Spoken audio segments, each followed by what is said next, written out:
Look at my poor ex. Still broke, still a nobody after all these years. An imaginary wife. Did you invent her just to save face, Danny? 3 years now. You still haven't changed, have you? Then where is this mystery wife? Or does she only exist in your head? She's on her way. Sure she is. Inventing an entire marriage, almost sad. I run a real estate and development company. We just closed the largest deal in the city. She had no idea. 2 days earlier, I had signed my name to a $420 million lakefront acquisition, the biggest of my career, the biggest Chicago had seen in a decade. Vanessa didn't know that yet. Standing there in that ballroom laughing at me in front of people we'd both grown up with, she still thought she knew exactly who I was. Welcome to our YouTube channel. Thank you so much for taking the time to watch today's video. Before we begin, we would love to know where you are watching this video from. What time is it where you are right now, and which country are you joining us from? Is it the United States, the United Kingdom, France, Canada, or somewhere else in the world? Please leave a comment and share it with us. It would be truly wonderful if people from all around the world could connect with one another, share their stories and feelings, and spread kindness and love through every video. Thank you for becoming a part of our community. We hope you enjoy a meaningful, peaceful, and heartwarming time watching this video. My name is Daniel Callahan. I'm 44 years old, and for most of my life I've believed one simple thing: a man's worth isn't in what people say about him at a party. It's in what he builds when nobody's watching. I learned that the hard way on the south side of Chicago, in an apartment where the radiator never worked, and the wind found its way through the window frame no matter how much newspaper my mother stuffed into the cracks. I learned it again twice as hard. In a marriage that ended 8 years ago with 2 suitcases by the door, and a look on my ex-wife's face like she'd already moved on before she finished packing. I didn't chase her down Halsted Street. I didn't call her family begging for a second chance. I let her go and I went quiet. Some people mistake quiet for broken. They're never the same thing. Which brings me to a Saturday night in October, in the grand ballroom of the Drake Hotel on Michigan Avenue at the first high school reunion I'd bothered to attend since the divorce. I was standing near the window with a glass of sparkling water. I never drank listening to Vanessa's laugh carry across the room, the way it always used to when she thought she'd won something. "Look who finally showed his face," she said loud enough for half the ballroom to catch it. Still the strong, silent type, huh, Danny? Still wearing that same tired suit. 8 years since the divorce and the man's still alone. Some men just never climb out of the hole they dig for themselves. Her friends laughed. Someone I didn't recognize added, "Didn't he used to talk about building something big?" I didn't answer. I just watched. Here's the part I need you to sit with before we go any further. My legal team had sent over the final signature 2 days before that reunion. 18 months of work all coming down to one line at the bottom of a contract. My name was on that paperwork. Not a company name. Mine.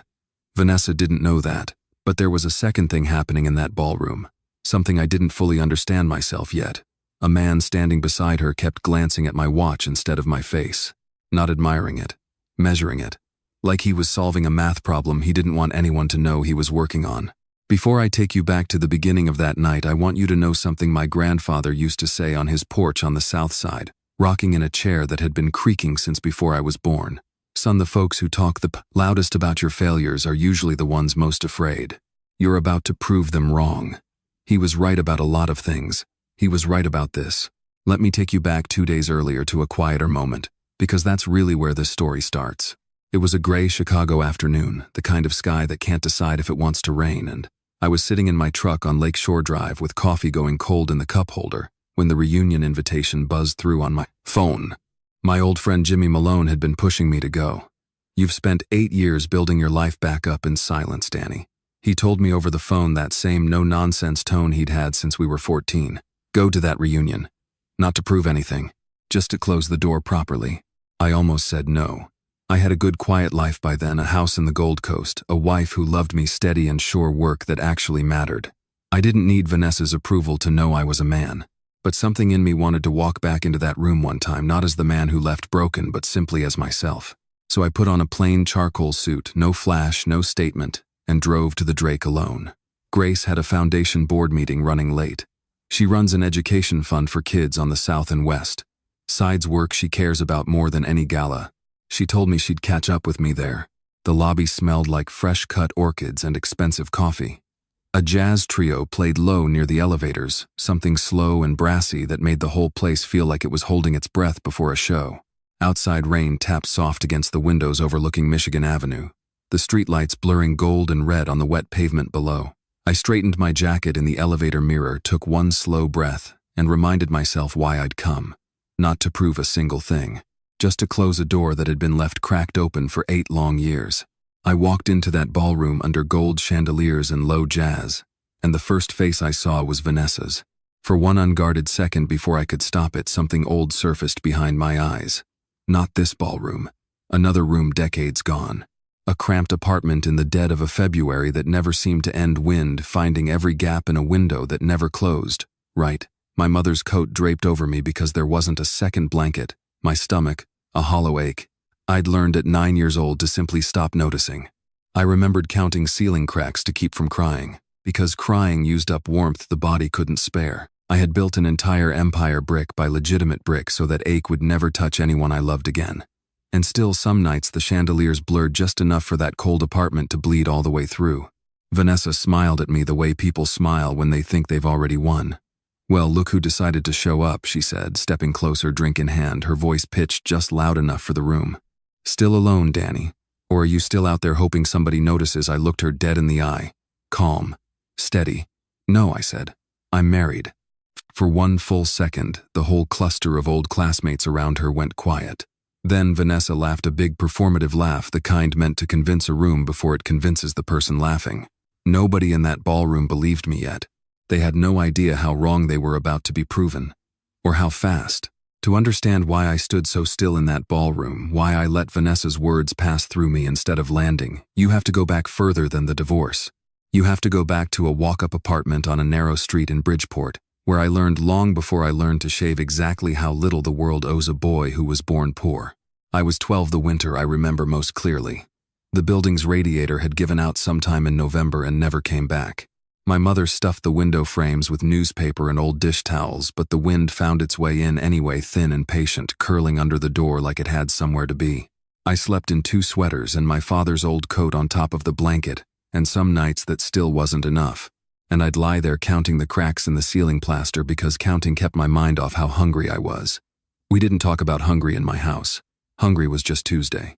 My father, Patrick Callahan, ran things on the South Side, the kind of things people didn't say out loud in polite company, the kind of things that put good shoes on my feet and put fear in half the neighborhood at the same time. I grew up watching men in nice cars stop by our building and hand my father envelopes, watching him nod, once watching them leave looking smaller than when they arrived. I grew up learning that respect and terror can wear the exact same face, and that a boy who wants to survive his own house learns which one he's looking at before he says a single word. The one person who never looked at me like I was Patrick Callahan's son was Jimmy Malone, who lived 1 floor down with his mother and a father who fixed pipes for a living and came home every night smelling like solder and exhaustion. Jimmy and I met the summer we were both 8, arguing over a stickball game on a street where the only rule that mattered was don't lose the ball down the sewer grate. He was smaller than me, quicker with his mouth than his fists, and the first time another kid tried to tell him not to hang around that Callahan kid, Jimmy told him to mind his own business and split his lip doing it. "I don't hang around you because of your old man," Jimmy told me once, both of us 13 sitting on a fire escape eating stale bread because that was dinner that night. "I hang around you because you're Danny. That's it. That's the whole reason." I didn't know yet how much I'd need to remember that sentence decades later in a hotel ballroom neither of us could have imagined back then. The winter I was 19, my father was shot outside a bar on Halsted Street on an ordinary Thursday night, and nobody was ever arrested for it. I remember the funeral more as a series of images than a single memory: black umbrellas in gray rain men. I didn't recognize shaking my hand a beat too long, my mother's face gone somewhere I couldn't follow her to. And I remember the way people looked at me in the weeks after, not with sympathy, with appraisal, waiting to see if the son had what it took to sit in the father's chair. I sat in that chair. But I want to be honest with you about something I've never said out loud to more than 2 people in my life, and one of them is my wife. From the very first night I sat in it, I had already decided I wasn't going to keep it the way my father built it. I didn't say that to anyone. I couldn't. Saying it out loud in that world back then could have gotten me killed just as easily as it got him killed. So I did it. The only way I knew how, quietly, patiently, one deal at a time, over years instead of months, converting what my father left behind into something that could stand up straight in daylight. Construction contracts, property holdings, Legitimate partnerships that took a decade to build trust in because nobody hands a Callahan the benefit of the doubt in this city, not without proof. There were nights during those years I sat alone in an office with the lights off going over ledgers until 2 in the morning, terrified. I was making a mistake that would cost me everything. My mother's safety, Jimmy's safety, my own life. I was scared more often than I ever let anyone see. That's the part people don't understand about power built from nothing. From the inside, it rarely feels like power. Most of the time, it just feels like fear you've gotten very good at hiding. Jimmy watched all of it happen. He never stopped being my friend, but I could see even back then something careful behind his eyes whenever my name came up around people he didn't fully trust. He'd worked construction himself for a stretch. Married young, had a son he loved with a kind of quiet, constant devotion I recognized because I wanted the same thing for myself someday. He never asked me for anything in all those years.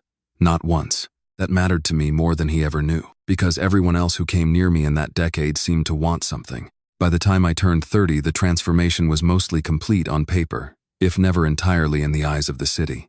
Callahan Group owned buildings instead of running numbers.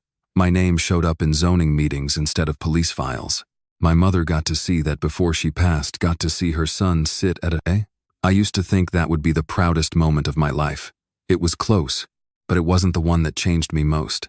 That came later on an ordinary Tuesday at a fundraiser I almost didn't attend when I watched a woman named Grace Whitfield stay behind after everyone else had gone home to help an elderly volunteer carry folding chairs back into a supply closet, expecting nothing, performing for no one. I didn't know yet that she'd become my wife. I only knew watching her that I recognized something in her. I hadn't let myself feel safe wanting, in a long time, the sense that a person could be good simply because it was who they were. Not because someone was keeping score. I think about that cold apartment in Bridgeport more often than I let on. Even now. Even sitting in a house I own free and clear in the Gold Coast with a wife who has never once asked me to prove my worth to her. I think about the boy who counted ceiling cracks to keep from crying. I built an entire life to make sure that boy never had to exist in anyone else again, not in my children someday, not in the neighborhoods I quietly still fund without my name on a single plaque. Standing in that ballroom on Michigan Avenue, listening to Vanessa laugh at a man she thought she still knew, I wasn't thinking about the $420 million deal sitting in my briefcase back at the office. I was thinking about February wind through a window frame that never closed right, and how far a person can travel from that cold without ever fully leaving it behind. Jimmy was watching me from across the room. I didn't know it yet, but he was carrying something that night too. Something he'd been carrying alone for longer than I could have guessed. Something that was about to test whether everything I'd built quietly, patiently over 20 years could survive being tested by the one person who'd never needed a reason to stand beside me. I met Vanessa the summer. I turned 26 at a hotel management seminar. My company was quietly sponsoring one of 100 small, unglamorous ways. I tried to buy my way into rooms. Nobody would have otherwise let a Callahan walk. Into. She was finishing a hospitality certificate, sharp-eyed, ambitious in a way I found magnetic at the time, the kind of woman who walked into a room and immediately started calculating who in it could be useful to her. I didn't see that as a flaw back then. I saw it as drive. I told myself a woman like that, if she chose me, would be choosing me for real. I fell for her the way you fall for someone when you've spent your whole life being looked at with suspicion, hard and fast and grateful. I thought if I could just be patient enough, steady enough, generous enough, she would eventually see past the name Callahan still carried in this city and see the man underneath it. We married 2 years later in a small ceremony, neither of our families fully approved of for very different reasons. And for 3 years after that, I believed with the particular blindness of a man who wants something to be true that I had built exactly the life I'd promised myself as a boy on that fire escape with Jimmy. There's one memory from that marriage I still carry closer than almost any other. Vanessa needed $5,000 to finish an advanced program in New York, tuition, housing, the works, and the business was still young enough then that I didn't have that kind of cash sitting loose. What I had was my father's pocket watch, silver plain, the one thing recovered from him the night he died on Halstead Street. The one object I had kept locked in a drawer for 9 years, like it might still be warm if I opened the drawer carefully enough. I sold it to a dealer on Wabash Avenue on a Tuesday afternoon and never told Vanessa where the money came from. I told myself it didn't need explaining. I told myself a marriage was supposed to work like that. You give and you don't keep score, and eventually the person you love learns the shape of your sacrifices without you ever having to list them out loud. She came home from New York 3 months later with her certificate in hand, and I was standing at O'Hare in the rain because my truck had broken down 2 exits early and I'd walked the last mile rather than be late. I was soaked through my shirt, sticking to my back, my shoes ruined. She looked at me the way you'd look at a stray dog that had wandered too close to your car and said, "Why do you always look so pathetic?" I didn't say anything. I didn't say anything most nights in that marriage. I told myself silence was patience. I understand now that it was something closer to fear. Fear that if I ever said out loud how much I was giving and how little was coming back, the whole fragile thing would collapse and I'd be the boy in the cold apartment again alone, having lost the one thing he'd built to prove he wasn't. That same year, something else happened that I wouldn't fully understand until much later. Something that had nothing to do with Vanessa at all, and everything to do with the kind of man I had become without meaning to. Jimmy Malone's son was 16 that year. A good kid, quiet like his father, prone to the kind of small trouble that 16-year-old boys get into everywhere. A fender bender in a parking lot that happened to belong to one of my properties, nothing more than that. But 2 federal agents showed up at Jimmy's door not long after, asking questions that had almost nothing to do with a parking lot accident and almost everything to do with me. They told Jimmy in the careful, bloodless language people like that use that his son's minor incident could become a very different kind of problem, unless Jimmy agreed to keep them informed about my business, about who I met with, about what I said. I didn't know any of this at the time. I found out almost a year later through channels of my own that I still maintain out of old habit more than necessity that my oldest friend, the one person who'd never once asked me for anything in 20 years, had spent months quietly reporting back on me to protect his son from a threat that was never really about his son at all. It was about me. I won't pretend that news didn't cut. It did deeper than almost anything Vanessa ever said to me, because it came from the one relationship in my life I had never once questioned. But I sat with it for a long time before I decided what to do, and what I decided was this: I wasn't going to confront him. I wasn't going to cut him off. A man who'd give up his own comfort to protect his kid wasn't a traitor in my eyes. He was just a father, doing the only math that made sense to him under pressure. I'd never had to survive myself. So instead, quietly, without a word to Jimmy or to anyone else, I made certain there was nothing in my operation that could ever actually touch that boy. Nothing real for Jimmy to find, nothing that would let those agents make good on their threat no matter how long they waited. I carried that secret alone for years. I never told Grace. I never told Jimmy I knew. Some debts I've come to believe are better paid in silence than in confrontation. You don't always need the other person to know what you did for them in order for it to matter. Sometimes it matters more that they never have to know, because knowing would only cost them something they've already paid enough for.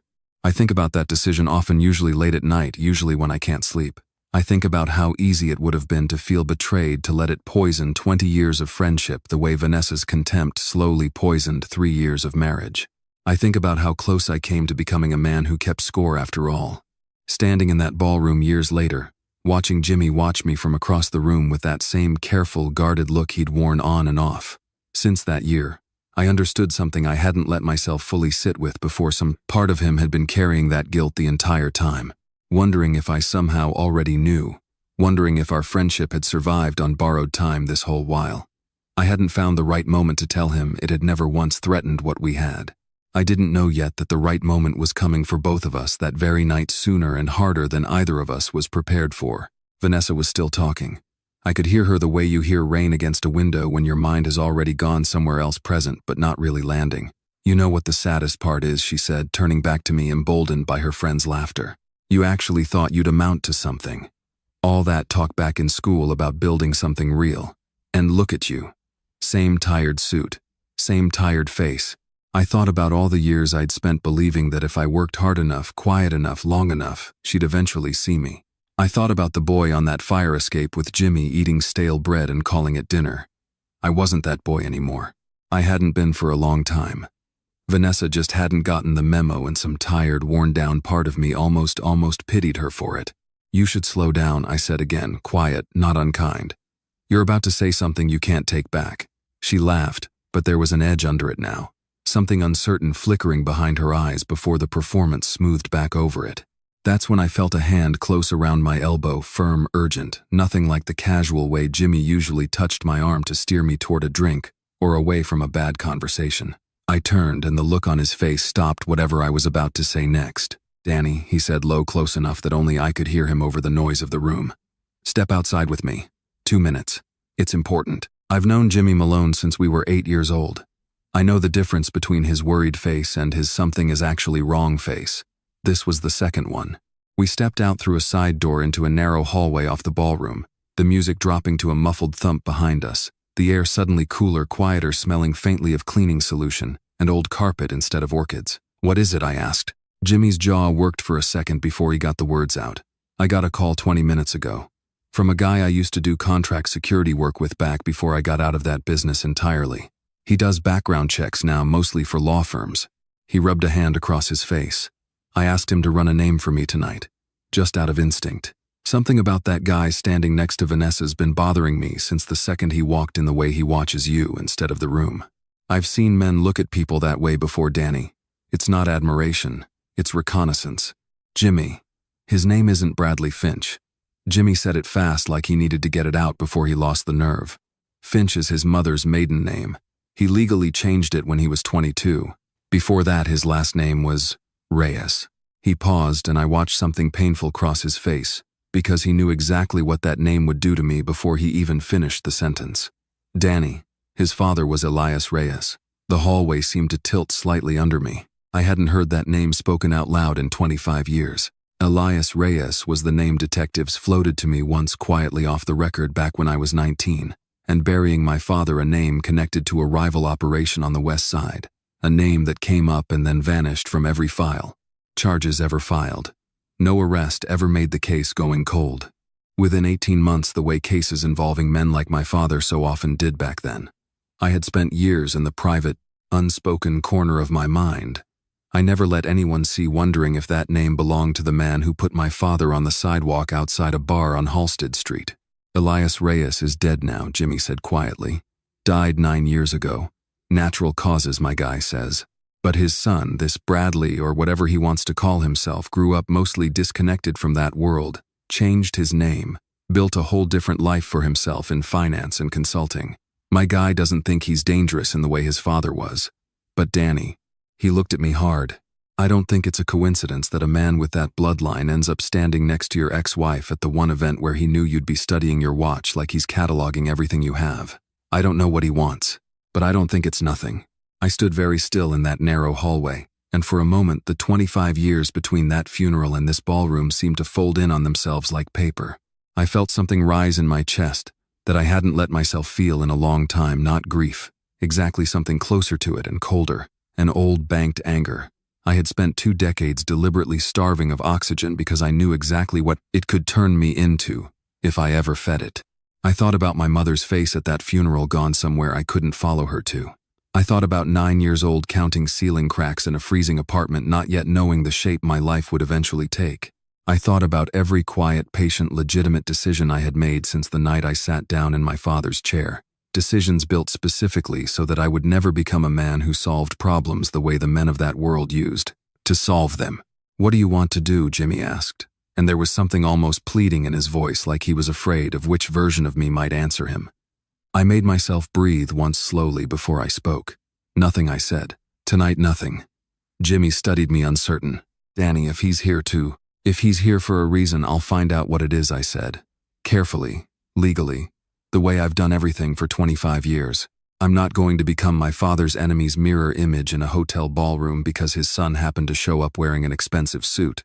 I heard my own voice steady as I said it, and felt something settle back into place in my chest, the old discipline reasserting itself over the flare of anger. But I want to know everything your guy can find out about him. Quietly. Starting tomorrow. Jimmy nodded slowly, some of the tension easing out of his shoulders, though not all of it. Okay, he said. Okay, Danny. I straightened my jacket the way I always do before walking back into a room I'd rather not walk back into, and looked at my oldest friend for a moment longer than the situation strictly required. Thank you, I said, for telling me, for caring enough to check. Something flickered across Jimmy's face at that gratitude, maybe, or something more complicated. A man carrying a secret of his own that he still hadn't found the courage to confess even now, even after handing me one this large. I didn't know it yet, but that confession was closer than either of us realized, and it was going to arrive in the same room on the same night, whether either of us was ready for it or not. We walked back through the side door together, the music rising up around us again, the chandeliers throwing their gold light across the floor exactly as they had 10 minutes earlier. except the room I walked back into no longer felt entirely the same. Somewhere across that ballroom, a man wearing my dead father's history like a well-tailored suit was still standing beside my ex-wife, still watching me the way a man watches a door he's trying to decide whether to open. I didn't know yet what he wanted. I only knew walking back toward that gold light that the quiet, careful life I'd spent 25 years building was about to be tested by something I'd never once planned for. I walked back into that ballroom with Jimmy half a step behind me, and I made myself do the one thing I'd trained myself to do better than almost anyone I knew. I made my face go still. Whatever was happening underneath it, the surface had to hold. Vanessa hadn't even noticed we'd left. She was mid-sentence to a cluster of old classmates gesturing with her champagne glass like a conductor, and I'm telling you, some men just don't have it in them. All that talk back in school about building something real, and look at him. Same tired suit. I let it wash past me. I had bigger things sitting in my chest than an old insult recycled for the third time that night. That's when Nora Ellison stepped into the circle.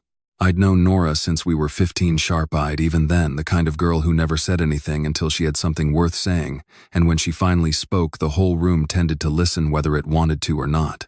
These days, she did compliance audit work for firms handling municipal contracts and land title disputes, the kind of job that meant she noticed details most people never thought to look for. She'd been standing near the bar, most of the night, arms folded, watching Vanessa's performance with an expression I couldn't quite read. "Vanessa," she said, not loudly but with a clarity that cut straight through the noise around us. "Can I ask you something? How long have you known Bradley?" Vanessa blinked, thrown off rhythm. "I don't see how that's relevant, Nora." "Just curious," Nora said, and there was something careful in the way she said it, like she was setting a trap she'd already built the walls for. "Because 2 weeks ago I was reviewing a title dispute filing on a piece of lakefront property up near Streeterville. Old parcel, tangled ownership history going back almost 50 years. And the name on the filing, the plaintiff's firm, was Finch Regency Holdings. The temperature in that small circle seemed to drop by several degrees, even though nothing in the room had physically changed. "That's Bradley's consulting firm," Nora went on, her eyes flicking just once toward him.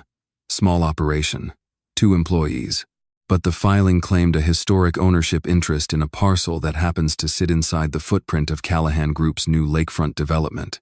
She looked at me directly now. "Danny, I didn't think much of it at the time. Land disputes like that come across my desk constantly, most of them go nowhere. But I recognized the name Reyes buried 3 pages into the supporting documents as the original claimant from decades ago. I didn't think anything of it until I watched Bradley walk in here tonight and go straight for you. I felt something cold settle low in my stomach, replacing the heat that had been building there since the hallway with Jimmy. It wasn't grief anymore, and it wasn't quite anger either. It was the particular clarifying stillness that comes when a scattered set of facts suddenly locks into a single ugly shape. Bradley hadn't come to this reunion because of Vanessa, or not only because of her. "You knew," I said, turning to Vanessa, and my voice came out quieter than I expected, which somehow made it land harder than shouting would have. "You knew who he really was. Whose son he is, what he was planning to do here tonight." Vanessa's composure cracked for the first time all evening, a flicker of something underneath the performance. Not quite guilt, but close enough to it that I recognized the shape. "Danny, it's not what you think." "Then tell me what it is," I said. She glanced at Bradley, and for a moment I watched some silent negotiation pass between them, the kind of look 2 people share when they've rehearsed a version of this conversation, and it isn't going the way either of them planned. Bradley was the one who finally answered, and when he did, the smooth, tailored ease he'd carried all night had gone brittle at the edges. "Nobody was going to hurt you tonight, Callahan. This wasn't an ambush. It was supposed to be an introduction, a friendly one. My firm has a legitimate historical claim tied to my father's old holdings, property records the city lost track of for half a century, land your father acquired under circumstances that were never exactly clean. I thought if Vanessa reintroduced us in a social setting, we could discuss a settlement like reasonable men, quietly, before lawyers made it ugly. And instead I said, you spent the last hour studying my watch like you were pricing me out for a negotiation, and let her humiliate me in front of 200 people as an opening move." Bradley had the decency at least to look uncomfortable at that. "That part wasn't the plan," he admitted. "Vanessa gets carried away. I told her to ease off." "Don't," Vanessa snapped at him, some old fire returning to her voice even now. "Don't act like you weren't fine with it 5 minutes ago when you thought it was working in your favor." I stood there in the middle of it. My ex-wife, the son of the man possibly responsible for my father's death, and the friend who'd just handed me that revelation 20 minutes earlier. and I felt something I hadn't expected to feel in that moment. Not fury, though fury was available to me close at hand, familiar. What I felt instead was a kind of exhausted clarity. The feeling of a man who has spent 25 years building a life specifically, so he would never again be ambushed by people who thought his silence meant weakness, only to discover that the ambush had found a new door to walk through anyway. You used our marriage as leverage, I said quietly to Vanessa. 8 years after it ended, you used the fact that you once knew me as a way to get a stranger close enough to threaten what I've spent my whole adult life building. I didn't think of it as using you, she said, and for one unguarded second something in her voice actually sounded like it might be true. I thought of it as, I don't know, Danny. Evening a score I never got to finish evening. You walked away from our marriage looking like you lost everything, and now you're standing here worth more than any of us will ever be, and some part of me just wanted. You wanted me to lose something again, I finished for her. Even if it wasn't yours to take. She didn't answer that. She didn't need to. Her silence was answer enough. I looked at Bradley one more time, and I made myself speak the way I'd trained myself to speak in every negotiation I'd ever walked into since I was 25 years old. Calm, unhurried, giving away nothing more than the facts required. If you have a legitimate claim, Mr. Reyes, my legal team will review it Monday morning through the proper channels. Not here. Not through my ex-wife. Not disguised as a reunion. I let that sit for a moment. But if what you're really here for is something else, something closer to what happened between our fathers a long time ago, I'd think very carefully before you go looking for it in me.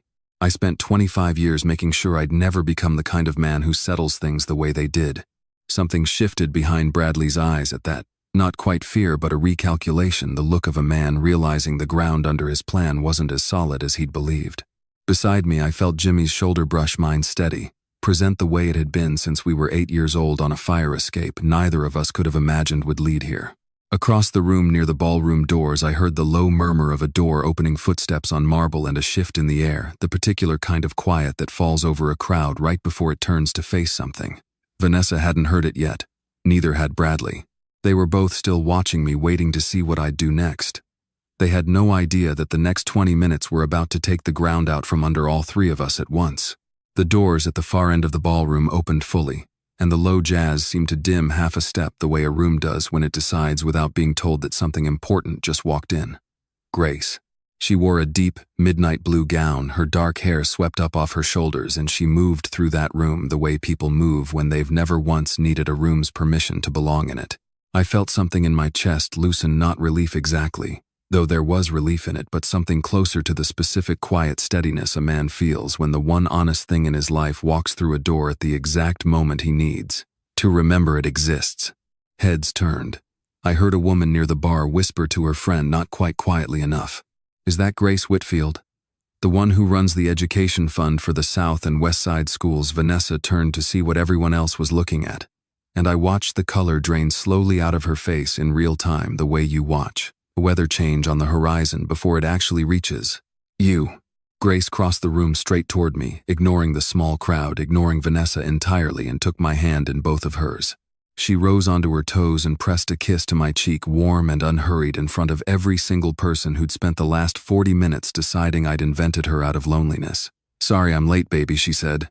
"The board meeting ran long. We finally got the vocational scholarship line item approved."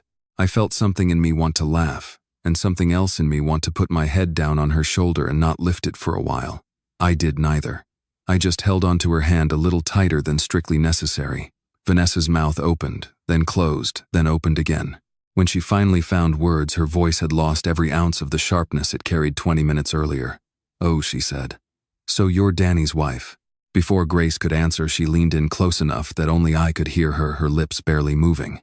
"Jimmy texted me on the way over," she murmured. "Told me to brace myself walking in. And I got a call from the office right before I pulled up. The lakefront deal cleared final review this afternoon. $420 million. It's done, Danny."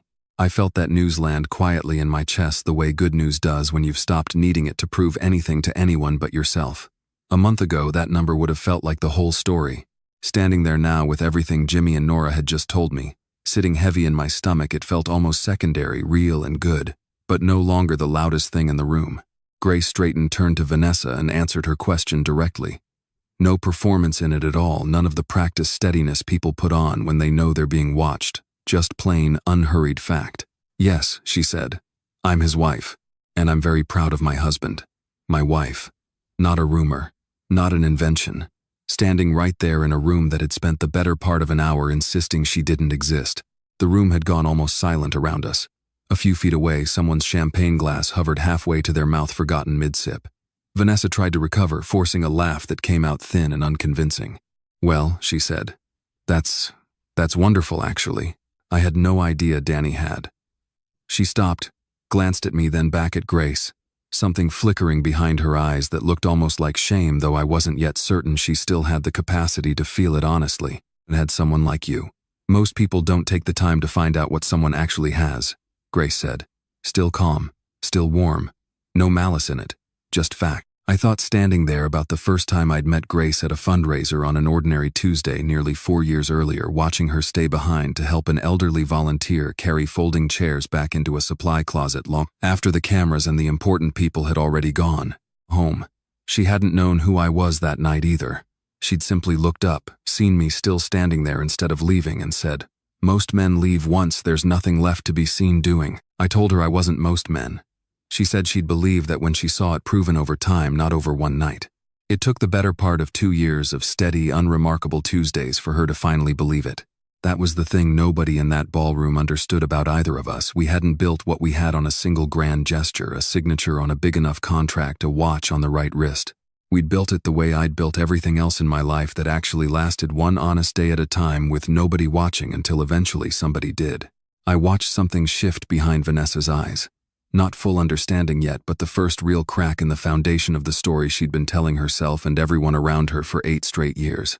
She looked at me, really looked, maybe for the first time since we'd stood in this same hotel getting engaged, photographs taken almost 2 decades earlier, and I could see her running numbers she didn't have access to.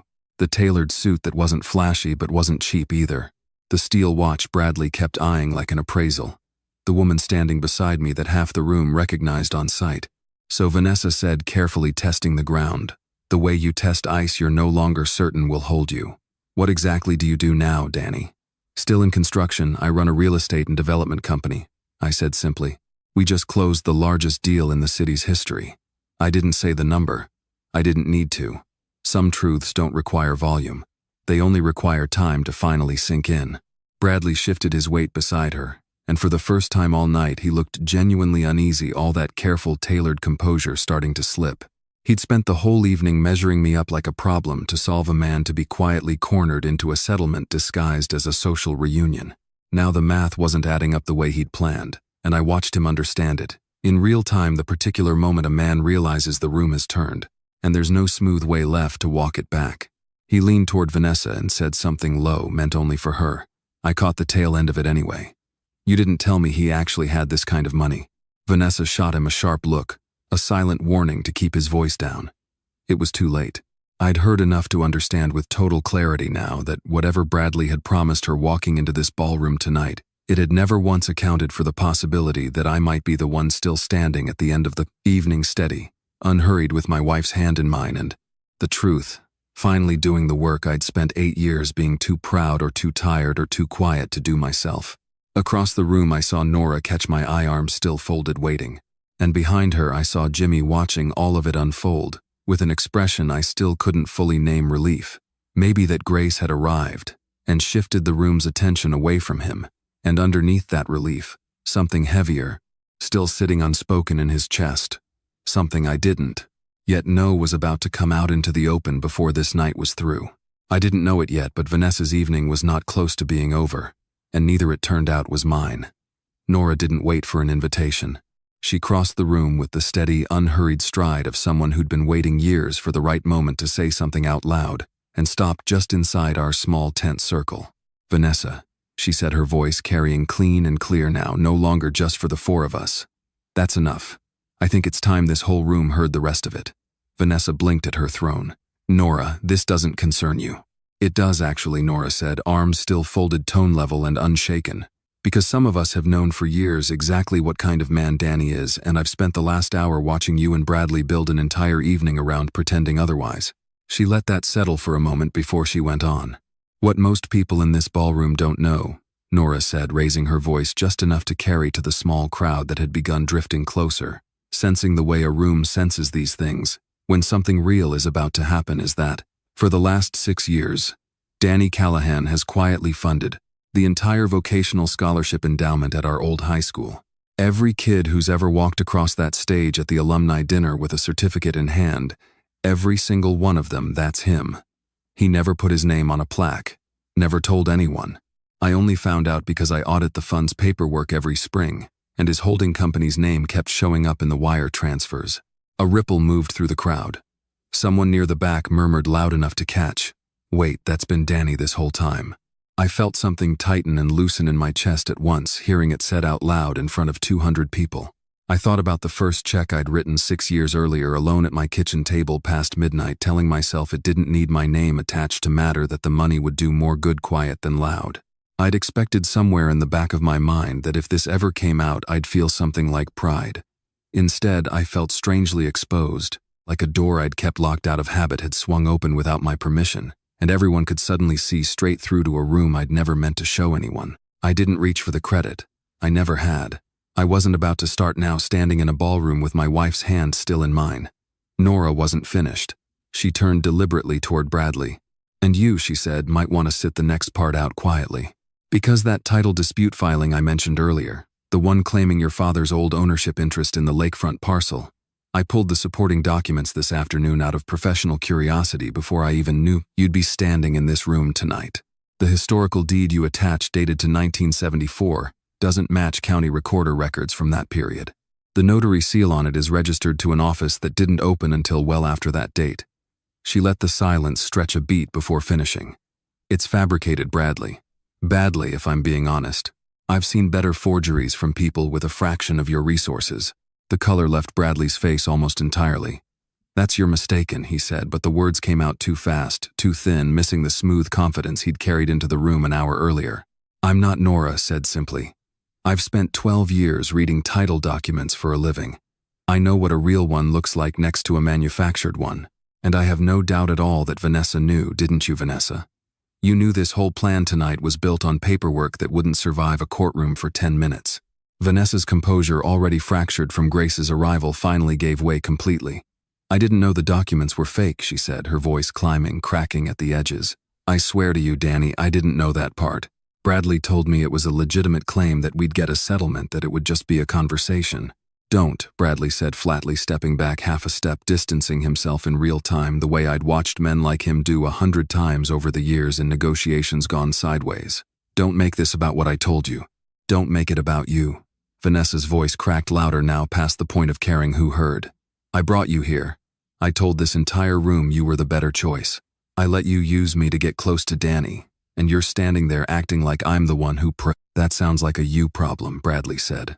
And something in the flatness of his voice, the sheer speed with which he'd abandoned any pretense of loyalty to her, seemed to land harder on Vanessa than anything I'd said to her all night. I watched her face change, not anger anymore, but something closer to recognition, the particular sinking understanding of a person realizing they've built their whole second chance on exactly the kind of abandonment they thought they'd escaped by leaving me. I felt for one brief moment something almost like pity for her. Not for the woman who'd spent the last hour humiliating me in front of 200 people. For the version of her that still hadn't understood, even now, how much bigger this moment was about to get. A few of the old classmates who'd been laughing loudest 20 minutes earlier were already studying their shoes or their drinks or the middle distance anywhere but Vanessa's face. The crowd around us had thinned considerably, people quietly stepping back from the wreckage, nobody wanting to be standing too close when the rest of it came down. I stood there with Grace's hand in mine, and I felt something I hadn't expected to feel in that moment. Not triumph, not satisfaction, just a strange settled stillness, the particular quiet of watching a story someone else had been telling about you for 8 years finally collapse under the weight of the truth, without me ever having had to raise my voice to bring it down. Jimmy stepped up beside me, his shoulder brushing mine, and murmured low enough that only I could hear. "You okay?" I thought about it honestly before I answered. "I think so," I said. "I think I actually am." But even as I said it, I could feel something else sitting unfinished in the air between us, the weight of what Jimmy had told me in that hallway 20 minutes earlier, and underneath that, something heavier still that I could see building. Behind his eyes, something he hadn't said yet. Something was beginning to understand he might not be able to hold in much longer. Across the room, Bradley was already edging toward the door, his composure gone entirely. Now a man calculating an exit instead of a settlement. Vanessa hadn't moved. She was still standing in the middle of the wreckage of her own evening, looking at me, like she was seeing me clearly for the first time in 8 years. She didn't know yet that the hardest part of the night hadn't happened. Neither, if I'm honest, did I. Bradley was gone within minutes, slipping out through the same side door Jimmy and I had used earlier, not even bothering with a goodbye. Vanessa stood alone near the center of the emptying circle, staring at nothing in particular. And for a moment I almost went to say something to her. Some small mercy. Some acknowledgement that the wreckage in front of her had cost her more than she deserved, and less than she'd earned.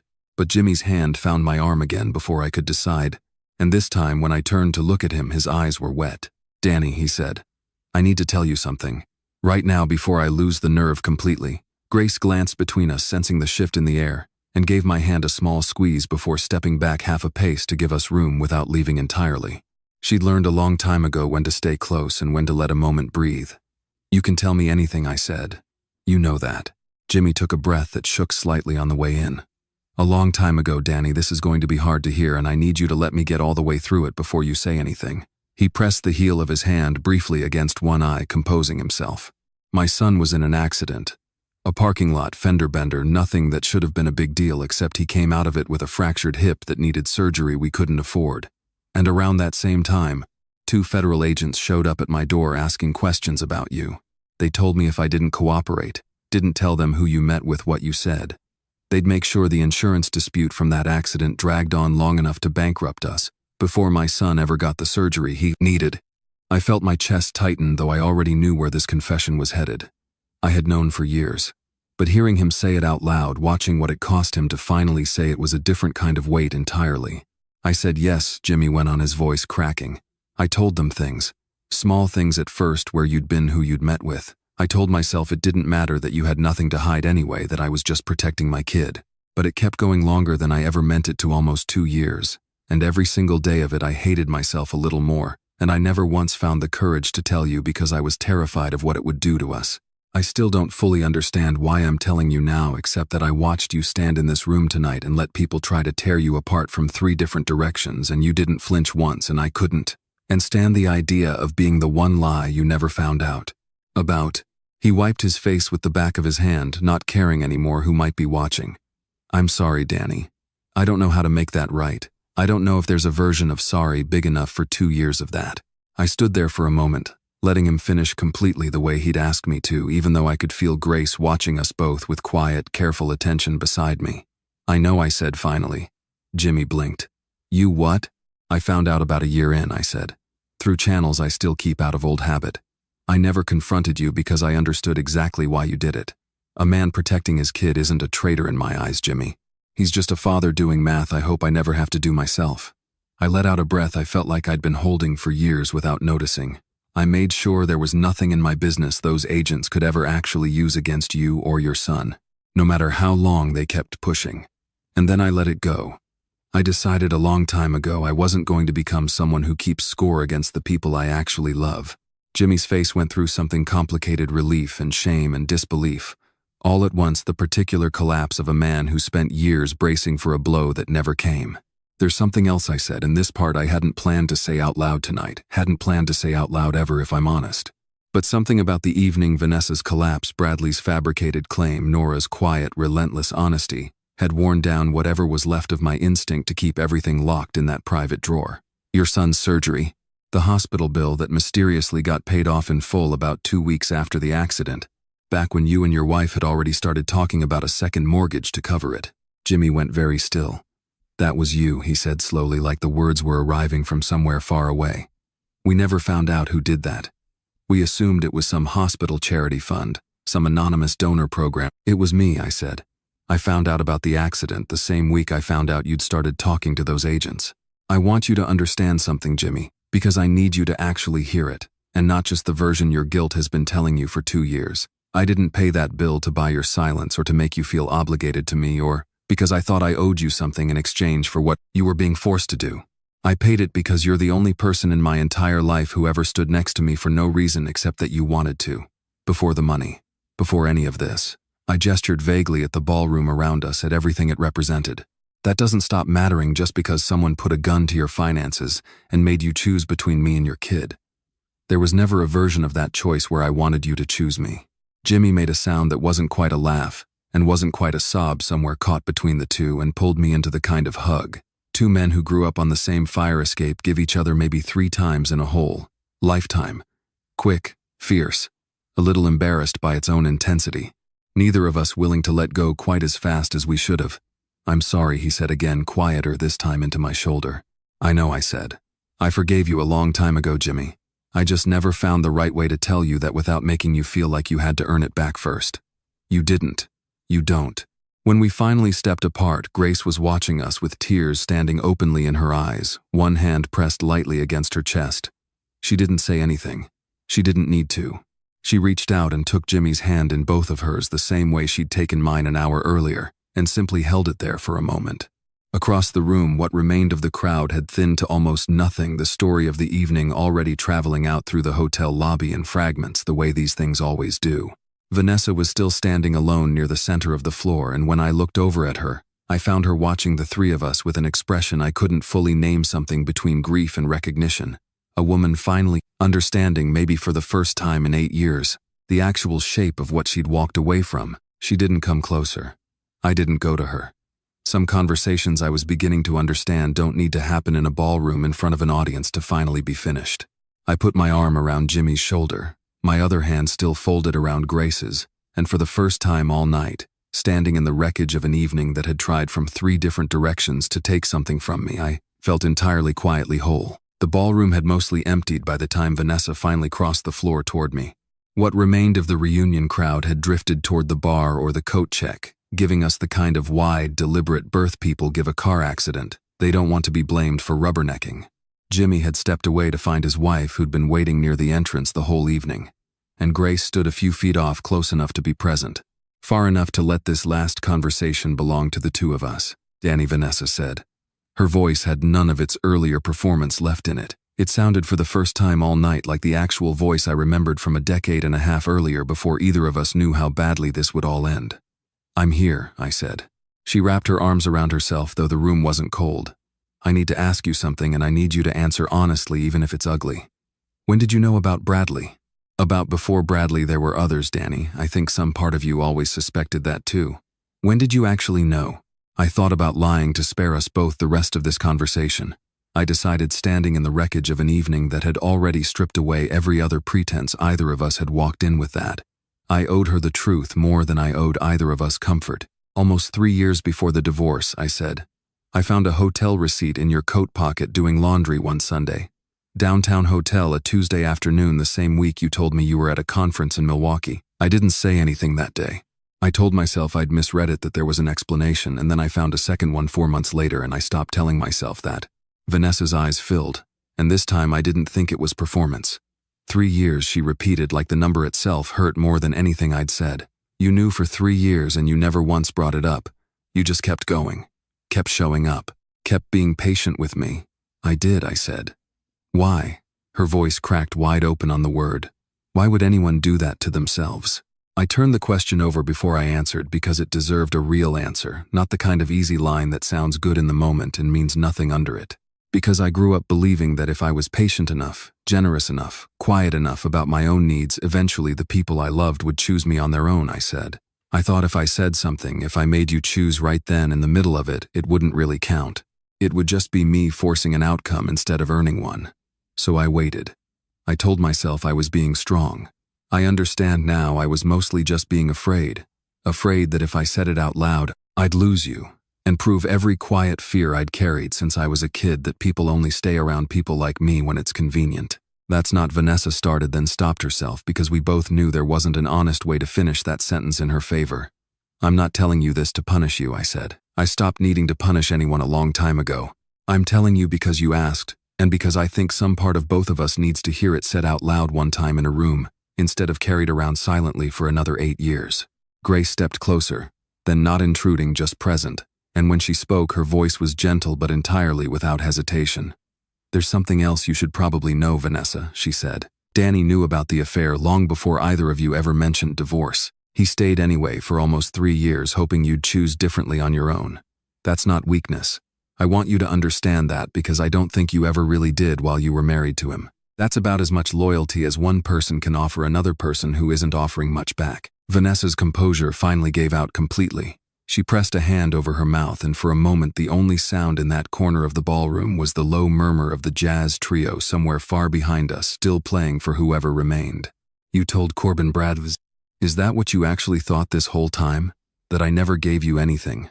I thought you gave me a version of yourself that was always waiting for something better to come along, I said as gently as I could manage. I don't think that makes you a monster, Vanessa. I think it makes you someone who never quite believed steady was enough, and went looking for proof that it wasn't right up until tonight when you found out the steady one turned out to be the one worth having all along. She flinched at that, but she didn't argue with it either. What happens now, she asked. Are you going to press charges over the fraudulent filing? Ruin what's left of my reputation in this city along with his? I thought about that for a moment. Really thought about it, because 8 years earlier I might have said yes, without hesitating, and some quieter, older version of that instinct was still sitting somewhere in my chest even now. No, I said finally. My legal team will deal with Bradley's claim through the proper channels because that's a business matter and it deserves a business response. But I'm not interested in spending what's left of my life making sure you suffer publicly for choices you already have to live with privately. That's not the kind of man I decided to become a long time ago, back when I had a lot less to lose than I do now. Why not? Vanessa asked, genuinely bewildered like Mercy was a language she'd forgotten how to translate. After everything tonight, after everything I said to you before Grace even walked in, why would you still choose to be decent to me? Because being decent was never about whether you deserved it, I said. It was about the kind of man I wanted to still recognize in the mirror in the morning. I learned that the hard way a long time before I ever met you. Vanessa nodded slowly, and something in her face settled into an expression I hadn't seen from her in years. Not defeat exactly, but something quieter, closer to the beginning of an honest reckoning. She'd clearly been avoiding for a very long time. I'm sorry, Danny, she said finally. For tonight. For a lot of things before tonight. I know, I said. I hope you find whatever it is you were actually looking for, Vanessa. I don't think it was ever going to be found in a room full of people you needed to impress. I didn't wait for her to answer that. I turned, found Grace's hand waiting for mine exactly where it always was, and together we walked out of that ballroom past the jazz trio still playing low near the elevators into a Chicago night that smelled like rain on warm pavement, and felt for the first time in longer than I could easily. We remember entirely quietly finished. The next morning I stood out on the back porch of our house in the Gold Coast, with a cup of coffee going lukewarm in my hand, looking out toward the trees a few blocks over that led down toward the park. The sky was doing that pale washed-out gray Chicago does so well in October, the kind of sky that can't quite decide whether it wants to clear or close in again. Somewhere down the street, a neighbor's dog barked twice at a delivery truck, then thought better of it. Ordinary sounds. An ordinary morning, the kind I used to take entirely for granted before I understood how rare a peaceful one actually is.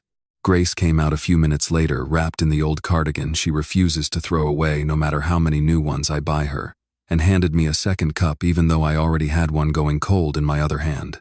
She always says a cold cup of coffee isn't a mistake to fix, it's just a reminder to slow down. She stood beside me for a while before either of us said anything. That's one of the things I've come to rely on most in the years we've been married, the fact that she never rushes a silence she can tell I still need. You knew about the affair for 3 years before the divorce, she said finally quietly. You stayed anyway. You kept trying. I did, I said. Why? I'd already answered a version of that question the night before in a ballroom in front of an audience I hadn't wanted. But this question from her deserved a different kind of honesty, the kind you can only give someone once the performance is over and there's no one left to convince but yourself. Because I believed if I was successful enough, patient enough, quiet enough about what I needed, she'd eventually see what she had, I said. I thought if I proved myself long enough, she'd finally choose me the way I'd chosen her. I took a slow sip of coffee, watching the steam curl up into the cold morning air. But somewhere along the way, I stopped needing her to see it. I just needed to see it myself. I think that's the part that actually saved me, if I'm honest. Not the divorce.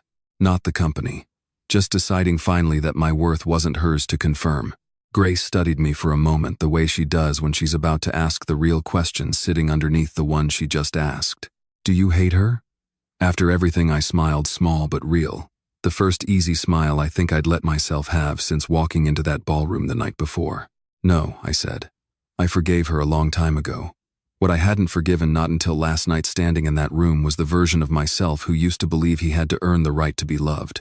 The kid standing at O'Hare in the rain, soaked through, thinking a ruined pair of shoes and an empty wallet were the price of being worth something to somebody. I shook my head slowly. I don't know anybody owes me proof anymore. Not her. Not that ballroom. Not even myself.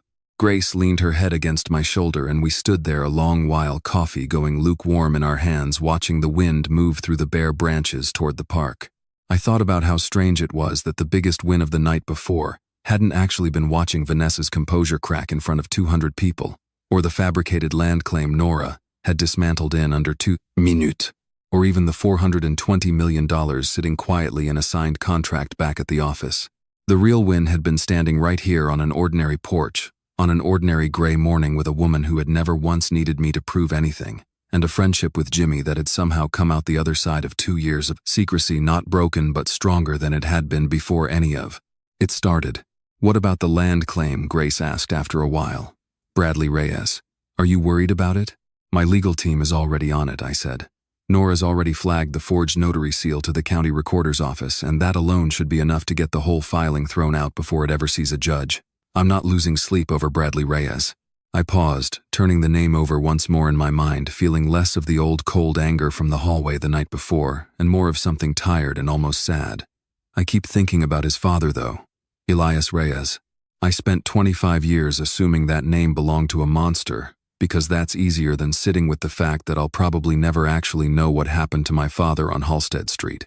And here's his son decades later still circling the same old wound, still trying to pull something out of it instead of just letting it close. I shook my head. I don't want that for my kids someday, Grace. I don't want them still measuring their worth against a grievance that's older than they are. You're not him, Grace said simply. And you're not going to raise anyone who is. We stood quietly after that, the morning settling around us the way it does, slow and unhurried, nothing left to prove to anybody.